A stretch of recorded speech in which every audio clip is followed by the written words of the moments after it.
शांति, ओम शांति, ओम शांति। 13/7 2021 प्रातः मुरली। ओम शांति। बाप दादा मधुबन। आज मीठे मीठे प्यारे प्यारे शिव बाबा ने कहा, मीठे बच्चे, शिव बाबा को यह भी लालसा नहीं कि बच्चे बड़े होंगे तो हमारी सेवा करेंगे। वह कभी बूढ़ा होता नहीं। बाप ही है निष्काम सेवाधारी। लौकिक जीवन में यदि आपके पिता आपको पालते हैं, पालना करके आपको बड़ा करते हैं, तो उनको उम्मीद रहती है, वो आपसे आस रखते हैं कि यह जब बड़ा हो जाएगा और जब मैं बूढ़ा हो जाऊंगा तो मेरी संभाल, मेरी देखभाल यह बच्चा करेगा। यहाँ परम पिता परमात्मा तो बूढ़े होते ही नहीं है, वो तो है ही परम आत्मा, तो उनके बूढ़े होने की कोई बात नहीं। तो बाबा कहते मैं बूढ़ा नहीं होता हूँ और मैं तो हूँ ही बाप जो निष्काम सेवाधारी हूँ बच्चों का। बाबा ने आज का प्रश्न मुरली में दिया कि भोलानाथ शिव बाबा हम सब बच्चों का बहुत बड़ा ग्राहक है, वह कैसे? उत्तर में बाबा ने कहा, बाबा कहते हैं मैं इतना भोला ग्राहक हूँ जो तुम्हारी सब पुरानी चीजें खरीद लेता हूँ और उसके रिटर्न में सब नई नई चीजें देता हूँ।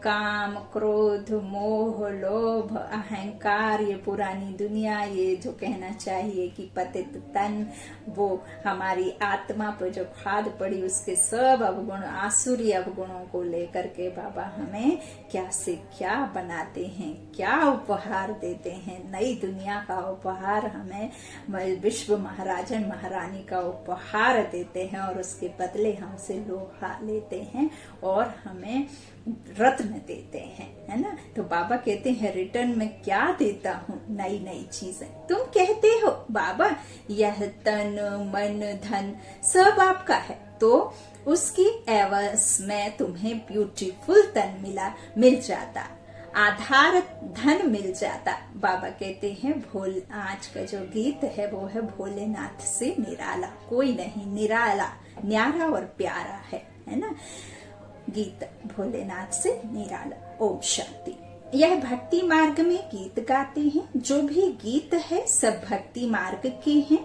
उनका भी अर्थ बाप समझाते हैं। बच्चे भी समझ जाते हैं कि भोलानाथ किसको कहा जाता है। देवताओं को भोलानाथ नहीं कहेंगे, जिसको शरीर है उनको नहीं कहेंगे। शंकर के गले में भी नाग आदि डाले हैं तो उनको भगवान नहीं कहेंगे, उसे साकार में शरीर में दिखाया है। बाबा कहते हैं देवताओं को भोलानाथ नहीं कहेंगे क्योंकि वह तो भगवान की रचनाएं हैं, तो रचना को कभी भगवान कह ही नहीं सकते।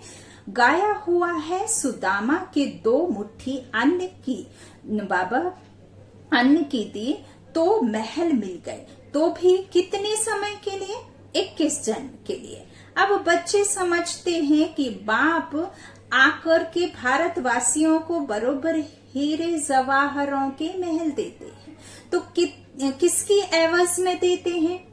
बच्चे कहते हैं बाबा यह सब जो तन मन धन सब आपका है, अब आपका ही दिया हुआ है। तो किसको बच्चा पैदा हुआ तो कहते हैं भगवान ने दिया। हाँ, तो धन के लिए भी कहते हैं भगवान ने दिया, है ना। बाबा कहते हैं कहने वाले कौन है? आत्मा। शरीर तो नहीं कह सकती ना, तो आत्मा कहती है भगवान अर्थात बाप ने दिया, है ना। तो आत्मा के पिता ने दिया। बाबा कहते हैं, बाप कहते हैं सब कुछ तुमको अब देना होगा। उनकी एवज में, हाँ, बाबा कहते हैं उसकी एवज में हम तुमको बहुत ब्यूटीफुल तन ट्रांसफर कर देंगे। एवर जो कहते हैं ना प्यूरिटी और नेचुरल ब्यूटी, है ना। तो बाबा कहते हैं फिर उसके बदले में मैं तुम्हें यह दूंगा, है ना। तो ब्यूटीफुल तन ट्रांसफर कर देंगे, अपार धन देंगे। ऐसा नहीं कि धन संपत्ति नहीं होती, है ना। धन संपत्ति होती है, सुखी होते हैं क्योंकि निर्विकारी होते हैं, है ना।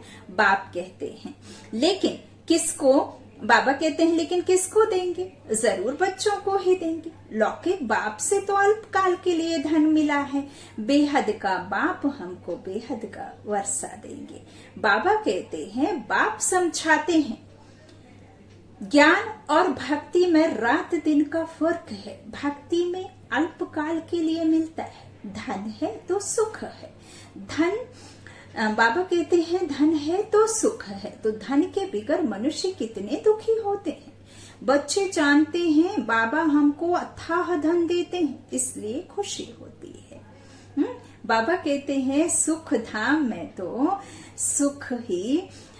सुख की कोई कमी नहीं है। हर एक को अपनी अपनी राजधानी है, उसको कहा जाता है पवित्र गृहस्थ आश्रम। अभी है भ्रष्ट गृहस्थ आश्रम, है ना। तो बाबा कहते हैं उसे पवित्र गृहस्थ आश्रम कहा जाता है। ऐसा नहीं है कि वहां कोई गृहस्थी नहीं है, गृहस्थ है लेकिन जो है पवित्र गृहस्थी है ना। तो बाबा कहते तो बाप कितना भोला है ना। क्या लेते हैं और क्या देते हैं, कितना अच्छा ग्राहक है बाप। यूं भी बच्चों का तो बाप ग्राहक ही है। बच्चा पैदा हुआ और सारी मिल्कियत उनकी है? तो वह होते हैं हद के ग्राहक, और यह है बेहद का भोलानाथ, बेहद के बच्चों का ग्राहक। बाप कहते हैं मैं परम धाम से आया हूँ, पुराना सब कुछ तुमसे लेकर नई दुनिया में तुमको सब कुछ देता हूँ। बाबा कहते हैं इसलिए दाता कहा जाता है। बाबा कहते हैं दाता भी इन जैसा और कोई नहीं, निष्काम सेवा करते हैं। बाप कहते हैं मैं निष्कामी हूँ, मेरे को कोई भी लालसा नहीं।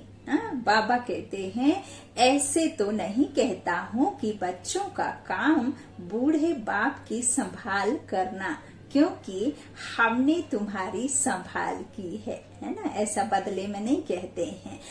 तो नहीं, यह कायदा होता है बाप बूढ़ा हो तो बच्चे उनकी संभाल करें। अब यहाँ तो कोई बात ही नहीं है ऐसी, तो बाबा कहते हैं बाप तो कभी बूढ़ा होता ही नहीं, सदैव जवान है। तो आत्मा कभी बूढ़ी नहीं होती, यह तो जानते हो। लौकिक बाप बच्चों से उम्मीद रखते हैं कि हम बूढ़ा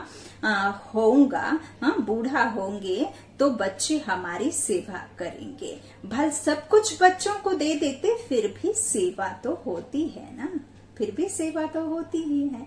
तो बाबा कहते हैं यह शिव बाबा कहते हैं मैं हूँ ही। बाबा कहते मैं हूँ ही अभोक्ता। मैं कभी खाता ही नहीं हूँ, मैं आता ही हूँ सिर्फ बच्चों को नॉलेज देने।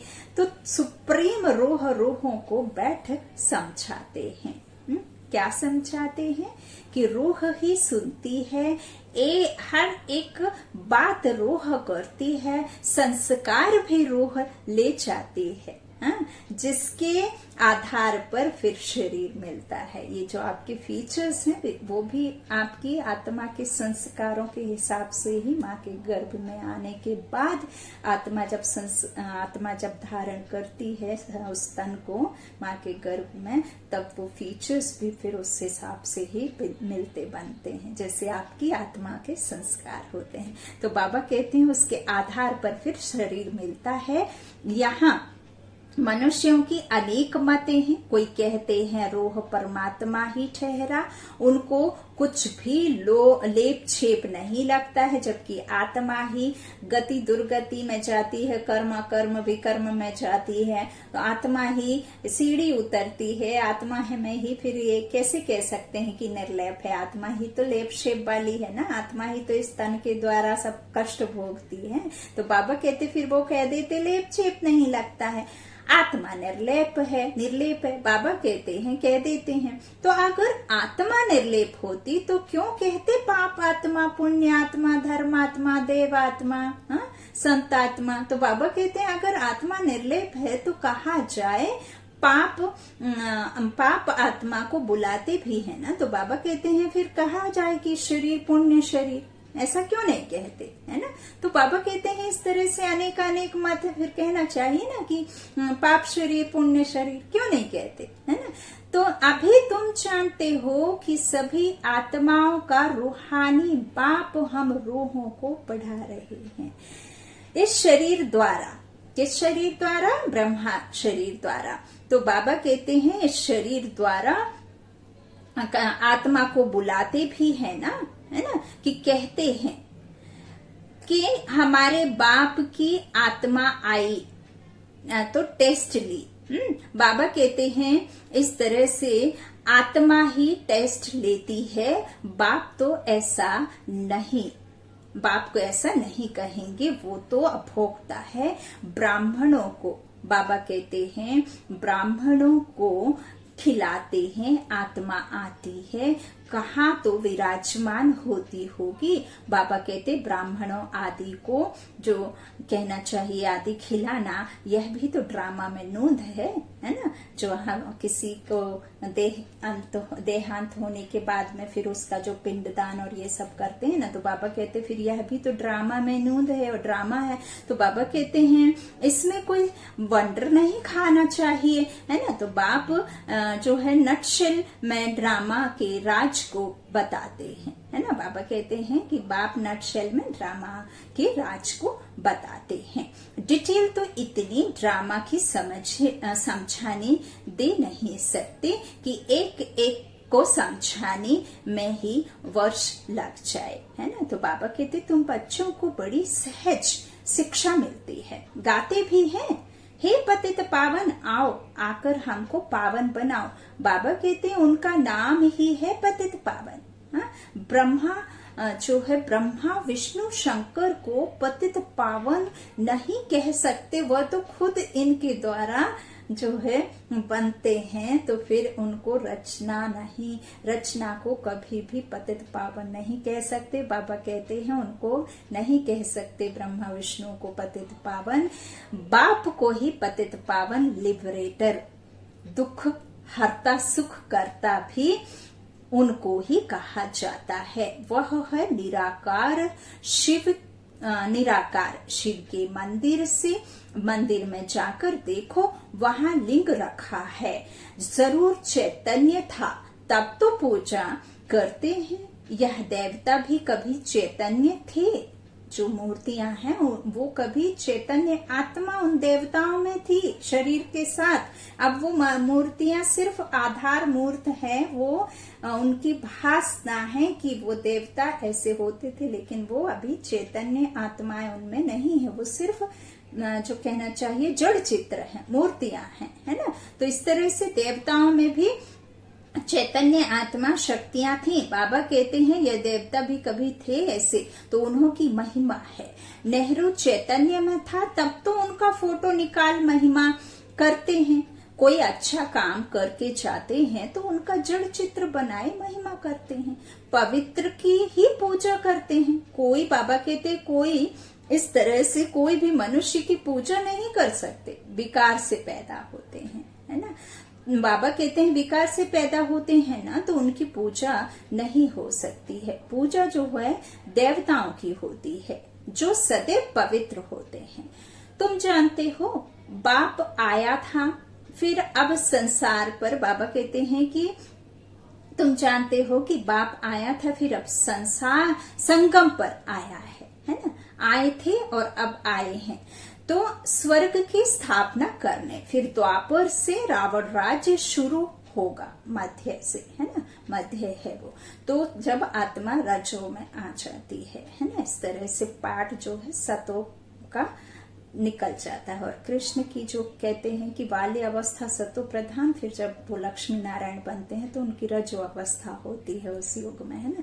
इस तरह से बाबा कहते हैं कि जो द्वापर है वह रावण राज्य वहां से शुरू होता है। रावण राज्य शुरू होने से झट शिव का मंदिर बनाते हैं। शुरुआत में उनका ही शिव का ही मंदिर बनता है, क्योंकि फिर वही तो कहना चाहिए हमें नई दुनिया में ले जाते हैं ना, तो इसीलिए फिर फिर वही करते हैं कि सबसे पहले फिर शिव का मंदिर बनाते हैं। अभी तो चैतन्य में नॉलेज सुना रहे हैं। बाबा कहते हैं वह सत्य है, सत्य है, चैतन्य है, उनकी ही महिमा गाती है। निराकार को शरीर तो चाहिए ना, नहीं तो हम जीवात्माओं को कैसे ज्ञान देंगे, कैसे नॉलेज मिलेगी, कैसे एजुकेटेड बनाएंगे आत्मा को। तो बाप ही आकर विश्व को हेवन अर्थात स्वर्ग है ना बनाते हैं। उस हेवन में राज्य करने के लिए तुम पुरुषार्थ कर रहे हो है जाने के लिए सतयुग में। तो बाबा कहते हैं स्वर्ग में जाने के लिए पुरुषार्थ कर रहे हो, स्वर्गवासी तुम बन रहे हो। निराकार परम पिता परमात्मा ज्ञान का सागर है, परंतु सुनाए कैसे। कहते हैं मैं इस शरीर में आया हूँ, मेरा ड्रामा में यह पार्ट है। मैं प्रकृति का आधार लेता हूँ। प्रकृति शरीर को कहते हैं, आत्मा पुरुष है। तो प्रकृति का आधार लेता हूँ, यह तो पहले नंबर का है। इनके ही बहुत जन्मों के अंत में मैं आकर, कौन, मैं आकर इनमें प्रवेश करता हूँ और इनका नाम मैं ही आकर ब्रह्मा रखता हूँ। उसके पहले इनका नाम लौकिक नाम लखीराज दादा लेखराज था, हीरे के व्यापारी। बाबा कहते हैं जब तक मैं नहीं आता इनको ब्रह्मा नहीं कहते। पहले यह सब भट्टी में थे तो बहुतों को नाम दिए थे है ना, परंतु बहुतों ने फिर छोड़ दिया, इसलिए नाम रखने से क्या फायदा, फिर गिर जाते हैं ना विकारों में, तो क्या फायदा। बाबा कहते हैं तुम वह नाम देखो तो वंडर खाओ। एक ही साथ सब इकट्ठे कितने रमणीक नाम आए। संदेशी नाम ले आती थी। संदेशी बहनें जाकर भोग लगाने, जब संदेशी बहन लेकर जाती थी भोग तो फिर वही नाम लेकर के आती थी। बाबा कहते हैं वह लिस्ट भी जरूर रखनी चाहिए। सन्यासी भी जब सन्यास करते हैं तो उनका भी नाम बदल जाता है, घर-बार छोड़ देते हैं। तुम छोड़ते नहीं हो, तुम ब्रह्मा के आकर बनते हो है ना। बाबा कहते हैं शिव के तो हो ही, तुम कहते ही हो बाप दादा है ना, वो बाप इस दादा के तन में आता। तो सन्यासियों, बाबा कहते हैं सन्यासियों का ऐसे नहीं होता है, भल नाम बदलते हैं परंतु बाप दादा नहीं मिलता, उनको सिर्फ गुरु मिलता है। हठ योगी हद के सन्यासी और राजयोगी बेहद के सन्यासी में रात दिन का फर्क है। गाया भी जाता है ज्ञान, भक्ति और वैराग्य। उनको भी वैराग्य है परंतु उनका है घर-बार से वैराग्य। तुमको घर ग्रस्त में रहते हुए बेहद का वैराग्य, जीते जी किसी में भी मोह नष्टो मोहा बनना ना, आसक्ति, असंतुष्टि, अप्राप्ति ना महसूस हो, क्योंकि हम आत्मा अजर अमर अविनाशी हैं है ना। तो बेहद का सुख बाबा कहते हैं इस तरह से जो सन्यासी में रात दिन का फर्क है, घर बार से वैराग्य होता है, लेकिन तुमको सारी दुनिया से वैराग्य है। उसको पता ही नहीं है कि सृष्टि बदलती है, उनको पता नहीं है ना कि सृष्टि बदलती है। तो तुम्हारा है बेहद का वैराग्य है ना। बाबा कहते हैं यह सृष्टि खलास होनी है, तुम्हारे लिए नई दुनिया बन रही है, वहां जाना है, परंतु पावन होने बिगर तो वहां जा नहीं सकते। दिल में जचता है बरोबर नई दुनिया में देवी देवताओं का राज्य था, जो बाप अब स्थापन करते हैं। तुम जानते हो शिव बाबा को याद करने से हम पुण्य आत्मा बन जाएंगे। है बड़ा सहज परंतु याद भूल जाती है। बाबा कहते हैं जो भक्ति मार्ग की रस्म रिवाज बिल्कुल ही अलग है। भक्ति में हम मांगते थे, यहाँ हमें मांगना नहीं है, हमें हकदार बनना है ना। तो इस तरह से बिल्कुल ही अलग है। वापस अपने घर तो कोई जा नहीं सकता, पुनर्जन्म सबको जरूर लेना है। घर जाने का समय एक ही है, फलाना मोक्ष को प्राप्त हुआ, यह तो गपोड़ा है। बाप कहते हैं कोई भी आत्मा बीच से वापस जा नहीं सकती जब तक ये कल्प का पाठ आत्माओं का पूरा नहीं हो जाता। भल स्टेज पर आत्मा आती है, उसका घर जाने का टाइम जब ही होता है जब पूरा उसका ड्रामा पूरी आत्माओं का पूरा होता है। ऐसा नहीं है कि आपका पाठ खत्म हुआ तो आप पीछे जाकर के खड़े ना होकर घर चले जाएंगे। आप पीछे खड़े रहेंगे जब तक पूरी आत्माएं स्टेज पर नहीं आ जाएंगी लास्ट में, तब तक कोई घर नहीं जा सकता है ना। तो इस तरह से बाबा कहते हैं कि ऐसा नहीं है कि वापस चले जाएं, है ना। तो जब तक समय पूरा नहीं होगा वापस नहीं जा सकते। बाबा कहते हैं नहीं तो सारा खेल बिगड़ जाए, हर एक को सतों से रजो तमो में जरूर आना है मोक्ष के लिए। तो बाबा कहते हैं कि बहुत आते हैं, समझाया जाता है, मोक्ष होता रहे। तो यह तो अनादि बना बनाया ड्रामा है, वह कभी बदली नहीं हो सकता। बाबा कहते हैं मक्खी यहाँ से पास हुई, फिर 5000 वर्ष बाद ऐसे ही पास होगी। जो यहाँ बैठी हूँ तो ये 5000 वर्ष के बाद ही ये लम्हा रिपीट होगा। यह तो जानते हैं बाबा कितना भोला है। पतित पावन बाप कहते हैं बाबा पतित पावन जो है वह अपने परम धाम से आते हैं पाठ बजाने और वही समझाते हैं यह ड्रामा कैसे बना हुआ है। कोई मनुष्य देवता समझा भी नहीं सकते। इसमें मुख्य कौन कौन है, जैसे बाबा कहते हैं ना कि सबसे साहूकार कौन है? तो इस दुनिया में उसमें नंबर वार नाम निकालते हैं, है ना, नंबर वार नाम निकालते हैं ना। तो तुम जानते हो सबसे पुरुषार्थ जो है, बाबा कहते हैं कि इस तरह से तुम जानते हो कि सबसे साहूकार कौन है ना। तो वह कहेंगे अमेरिका, परंतु तुम जानते हो स्वर्ग में सबसे साहूकार यह लक्ष्मी नारायण बनते हैं, है ना। तो तुम बाबा कहते हैं तुम को क्या कोई होगा, बाबा कहते हैं कि इस तरह से पुरुषार्थ करते हैं, तुम जानते हो कि यह होगा, है ना, लक्ष्मी नारायण जैसा साहूकार और कोई होगा क्या। तो अल्लाह अव्वल दीन की भी स्टोरी बनाते हैं। ठका करने से कुबेर का खजाना निकल गया, बहुत किस्म के नाटक बनाते हैं। अभी तुम्हारी बुद्धि में है यह शरीर छोड़ स्वर्ग में जाएंगे। हमको कारून का खजाना मिलेगा। बाप कहते हैं मुझे याद करने से माया एकदम भाग जाएगी। बाप को याद नहीं करते तो माया फिर तंग करती है।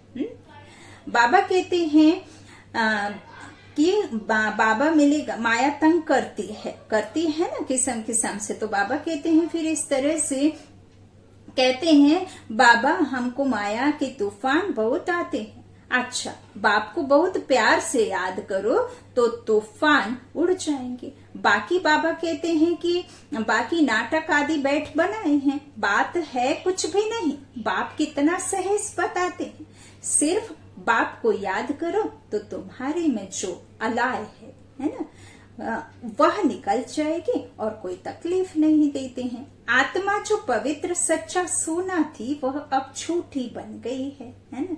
बाबा कहते हैं फिर सच्ची बनेगी। तो इस याद अग्नि से आग में डालने बिगर सोना पवित्र हो ना सके, तो इसको भी योग अग्नि कहते हैं। याद की बात तो लोग तो अनेक प्रकार के हठ योग सिखलाते हैं और हठ योग बहुत कठिन, कोई शरीर को ठीक करने बैठने इस तरह से। तो बाबा कहते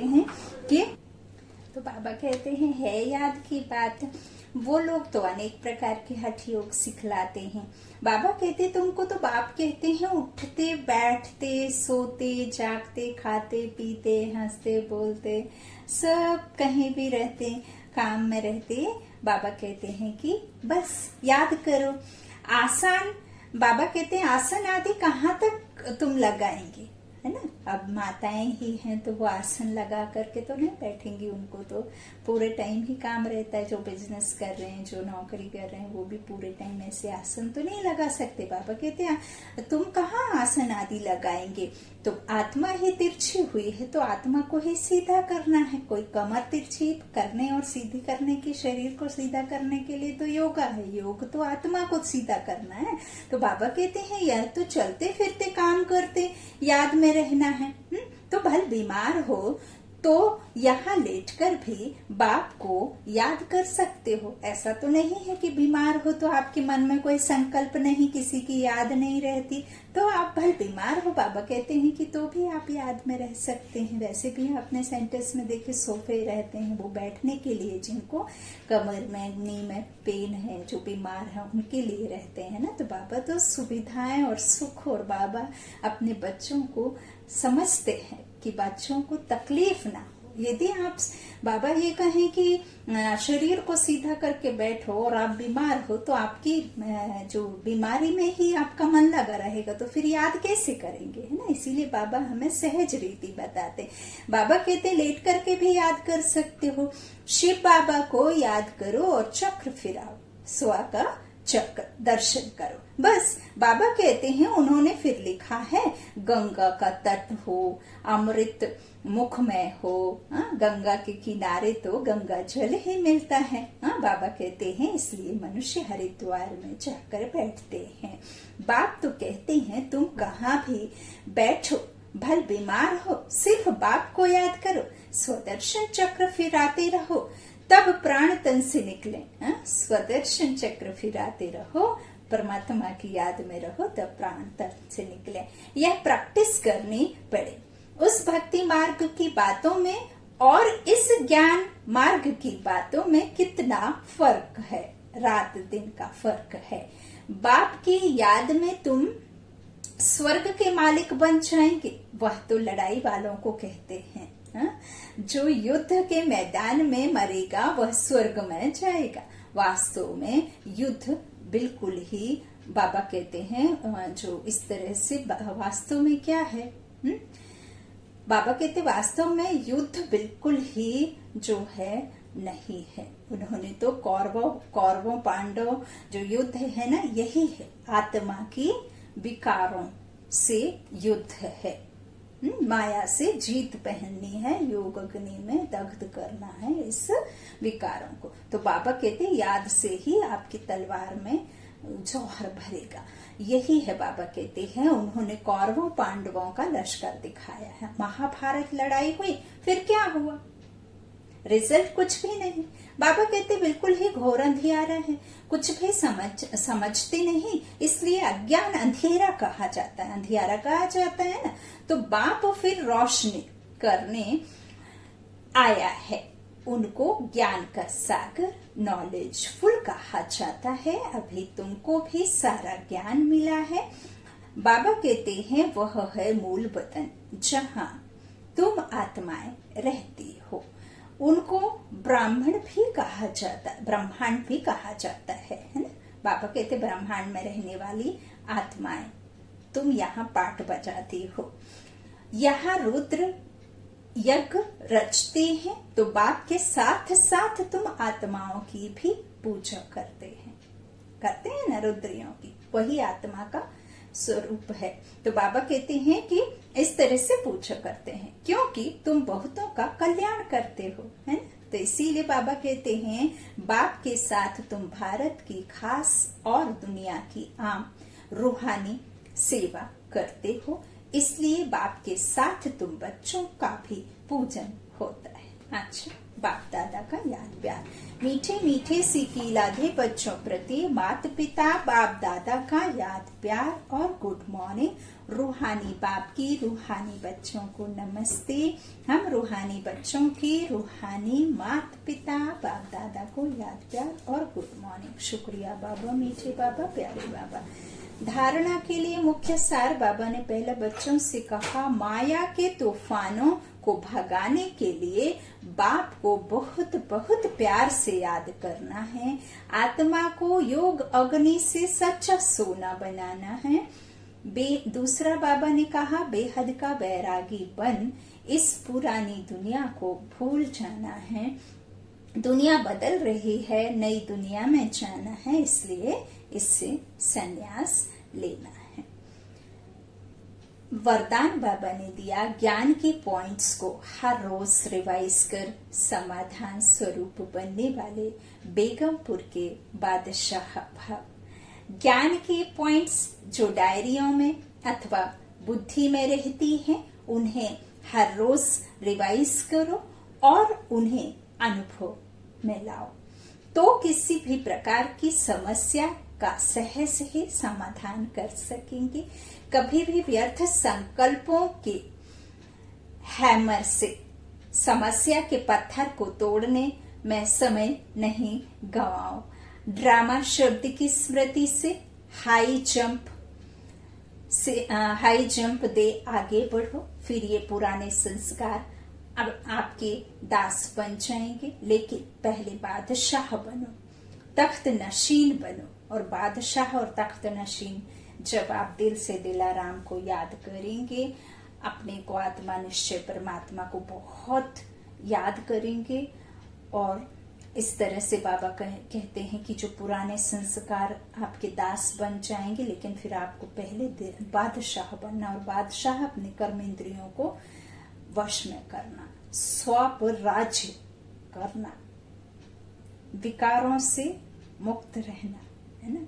तभी तो बाप के परमात्मा परम प्रिय आत्मा बनेंगे, है ना। तो बाबा कहते हैं फिर इस तरह से पहले बादशाह बनो, तभी फिर बेगमपुर का बादशाह बन पाओगे। तख्त नशीन बनो, दिल शिकस्त मत बनो, दिल तख्त नशीन बनो, बाप की दिल पर चढ़ो, है ना। आज का स्लोगन है, हर एक को सम्मान देना ही सम्मान प्राप्त करना है। हर एक को सम्मान देना ही सम्मान प्राप्त करना है। बहुत ही प्यारा स्लोगन बाबा ने दिया। ओम शांति, ओम शांति, ओम शांति। शुक्रिया बाबा, मीठे बाबा, प्यारे बाबा।